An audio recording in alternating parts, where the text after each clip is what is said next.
आज मेरे बेटे सिद्धार्थ की दूसरी शादी थी।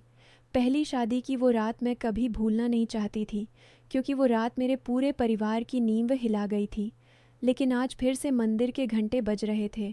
फूलों की माला पहनकर सिद्धार्थ खड़ा था और मैं बस यही दुआ मांग रही थी कि इस बार सब कुछ ठीक रहे। मेरा बेटा सिद्धार्थ बहुत मेहनती था, अच्छी नौकरी में था, घर का इकलौता लड़का था। सब उसे लाड से सिद्धू कहते थे।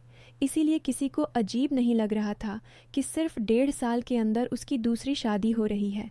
लेकिन मेरा दिल ऐसे धड़क रहा था जैसे कोई पुरानी घड़ी बार बार एक ही जगह अटक गई हो। रात जैसे जैसे गहरा रही थी, मेरी बेटी नेहा मेरे पास आई। वो भी चुपचाप मेरे हाथ पकड़कर बैठ गई। बोली, मम्मी, अगर आज भी वही हुआ तो? मैंने उसका मुंह बंद कर दिया। चुप, कुछ अच्छा सोचो, भगवान पर भरोसा रखो। लेकिन अंदर से मैं खुद ही कांप रही थी। पिछली बार भी तो मैंने यही कहा था। पहली शादी की याद आते ही मेरी आंखें भर आईं। दुल्हन थी प्रिया, बहुत सुंदर, पढ़ी लिखी, अमीर घर की। शादी के बाद जब हमने उसे सिद्धार्थ के कमरे में भेजा तो सिर्फ 2 घंटे बाद एक ऐसी चीख आई कि पूरा घर जाग गया। प्रिया पागलों की तरह कमरे से बाहर भागी। कपड़े अस्त व्यस्त, चेहरा सफ़ेद, आंखें फटी हुईं। वो चिल्ला रही थी, वो पागल है, वो मुझे मार डालेगा। हमने उसे पकड़ा, पानी पिलाया, लेकिन वो बार बार यही दोहरा रही थी कि सिद्धार्थ अचानक चिल्लाने लगा, कार चला रहा है जैसे, रिया रुक जा, रिया ब्रेक लगा। और फिर रोने लगा, मैंने तुझे मार डाला, मैंने तुझे मार डाला। प्रिया डर गई थी कि शायद सिद्धार्थ किसी पुरानी गर्लफ्रेंड का नाम ले रहा है और उसे मारने की धमकी दे रहा है। उस रात प्रिया अस्पताल गई, फिर उसके माँ बाप उसे ले गए। तलाक की बात आई, हमारी इज्जत की धज्जियाँ उड़ी। सिद्धार्थ कुछ नहीं बोला, बस चुपचाप अपने कमरे में बैठा रहा। मैंने पूछा भी कई बार, बेटा क्या हुआ था? वो सिर्फ सिर हिलाता, कुछ नहीं मम्मी, नींद में बड़बड़ाया होगा। लेकिन मैं जानती थी कि नींद में कोई इतना नहीं चिल्लाता कि दुल्हन डर के मारे भाग जाए। फिर दूसरी शादी हुई। इस बार लड़की थी अनन्या, थोड़ी साधारण सी, लेकिन अच्छे घर की। मैंने सोचा शायद पिछली बार सिर्फ प्रिया का डर था। लेकिन रात 2:45 बजे फिर वही चीख, फिर वही दृश्य। अनन्या बाहर भागी।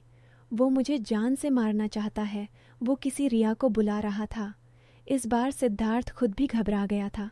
सुबह उसने कहा, मम्मी मैं ठीक हूँ, शायद स्ट्रेस था। लेकिन मैं अब और इंतज़ार नहीं कर सकती थी। इस बार मैंने बहुत सोचा। मैंने तय किया कि ऐसी लड़की लाऊंगी जो समझदार हो, जो डरे नहीं, जो मुझे सच बताए। लड़की का नाम था मीत। वो विधवा थी। पति की मौत को 3 साल हो गए थे। 2 छोटे बच्चे थे। घर की हालत ख़राब थी। मैंने उसके माँ बाप से कहा, मेरा बेटा अच्छा है, बस एक बार कुछ गड़बड़ हो गई थी, मैं सब खर्च उठाऊंगी, बच्चों की पढ़ाई भी। उन्होंने हाँ कर दी। मीत को मैंने शादी से पहले ही थोड़ा बहुत बता दिया था। बेटा, सिद्धार्थ कभी कभी पुरानी यादों में खो जाता है, लेकिन वो अच्छा लड़का है। तुम डरना मत, मुझे बता देना। शादी बहुत सादगी से हुई, सिर्फ घर के लोग। रात को मैंने मीत को कमरे में बिठाया, उसका हाथ थाम कर कहा, बेटा जो भी हो चीखना मत, मुझे बुलाना, मैं बाहर ही रहूंगी। मीत ने सिर हिलाया। उसकी आंखों में डर था, लेकिन हिम्मत भी थी। मैं बाहर सोफे पर लेट गई। नेहा को उसके कमरे में भेज दिया, लेकिन नींद कहाँ? घड़ी की सुइयां 2:30 पर पहुंची तो मेरा दिल जैसे रुक गया। और फिर चीख, मीत की चीख। मैं दौड़कर कमरे तक पहुंची। दरवाज़ा खुला था। मीत दीवार से सटकर खड़ी थी, कांप रही थी। अंदर सिद्धार्थ बिस्तर पर बैठा था, आंखें बंद, हाथ हवा में घुमाते हुए जैसे स्टीयरिंग थामे हो।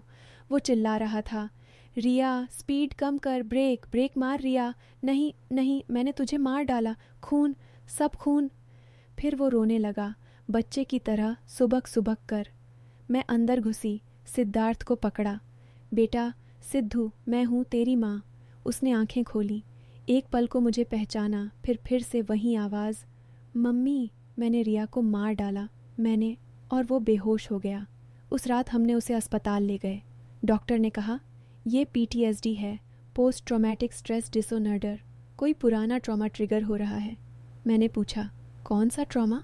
डॉक्टर ने कहा, जब तक वो खुद नहीं बताएगा पता नहीं चलेगा। अगले दिन मैंने सिद्धार्थ के कमरे की तलाशी ली। उसके अलमारी के नीचे एक पुराना बॉक्स था। उसमें कुछ पुरानी तस्वीरें थीं। एक लड़की के साथ सिद्धार्थ की तस्वीरें, बहुत खुश दोनों। पिछली तारीख देखी, 5 साल पहले, और एक कटिंग थी अखबार की। स्पीडिंग कार दुर्घटना, युवती की मौत, ड्राइवर बच गया। लड़की का नाम था रिया। मेरी सांस रुक गई। सिद्धार्थ ने कभी किसी रिया का नाम नहीं लिया था। मैं रोती हुई उसके पास गई। बेटा, ये क्या है? उसने सिर झुका लिया। पहली बार उसने सब बताया। रिया उसकी कॉलेज की गर्लफ्रेंड थी। दोनों बहुत प्यार करते थे। एक रात पार्टी से लौटते हुए सिद्धार्थ ने स्पीड बढ़ा दी थी। रिया ने कहा, धीरे चला, लेकिन सिद्धार्थ ने नहीं सुना। अचानक ट्रक आ गया। रिया की मौत हो गई। सिद्धार्थ बच गया। पुलिस ने कहा दुर्घटना थी, लेकिन सिद्धार्थ खुद को दोषी मानता रहा। परिवार को बताया नहीं। डर था कि हम उसे छोड़ देंगे। वो अकेले ही इस गुनाह के बोझ को ढोता रहा। शादी की रात जब दुल्हन के पास आता, पुरानी यादें, गिल्ट सब एक साथ आ जाता। दिमाग रिएक्ट करता। वो खुद को उस रात में वापस ले जाता। मैंने उसे गले लगा लिया। बेटा, तूने क्यों नहीं बताया? वो रो पड़ा। मम्मी, मैं डरता था कि आप मुझे नफरत करेंगे। मैंने एक लड़की की जान ली है। मैं कैसे किसी को खुश रख सकता हूँ? मैं भी रोई। मेरी गलती थी। मैंने बिना जाने तुझे शादी के लिए मजबूर किया। तेरे दर्द को कभी समझा ही नहीं। डॉक्टर के पास गए। थेरेपी शुरू हुई। दवाइयाँ, काउंसलिंग, सब। मीत ने भी साथ दिया। वो डरी नहीं, बोली, आंटी, मैं जानती हूँ दर्द क्या होता है। मेरे पति की भी अचानक मौत हुई थी। हम साथ मिलकर निकलेंगे। 3 महीने बाद सिद्धार्थ बदल गया। अब वो मीत को देखकर मुस्कुराता। उसकी आंखों में डर नहीं, प्यार था। मीत भी अब डरती नहीं थी। एक रात उसने खुद सिद्धार्थ से कहा, आज मैं तुम्हारे कमरे में आऊँगी, लेकिन इस बार कोई पुरानी याद नहीं आएगी। सिर्फ हम दोनों होंगे। उस रात मैं बाहर नहीं बैठी। मैंने दरवाज़ा बंद किया और अपने कमरे में चली गई। सुबह जब मैं उठी तो मीत किचन में चाय बना रही थी। सिद्धार्थ उसके पीछे खड़ा था। उसकी कमर में हाथ डाले। दोनों शर्मा रहे थे।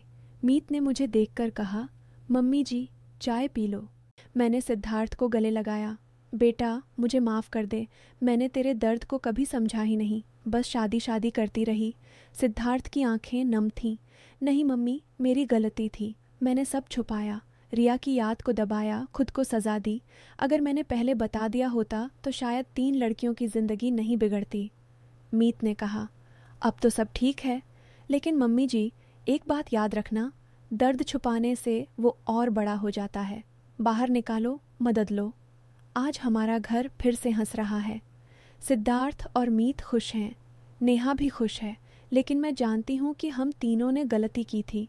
मैंने दबाव डाला, सिद्धार्थ ने छुपाया, और मीत ने भी डर के मारे पहले रात भागने की सोची थी। लेकिन अब हम सब ने मान लिया कि गलती हुई। दोस्तों, इस कहानी से सीख ये है कि मानसिक दर्द को कभी अंदर मत दबाओ।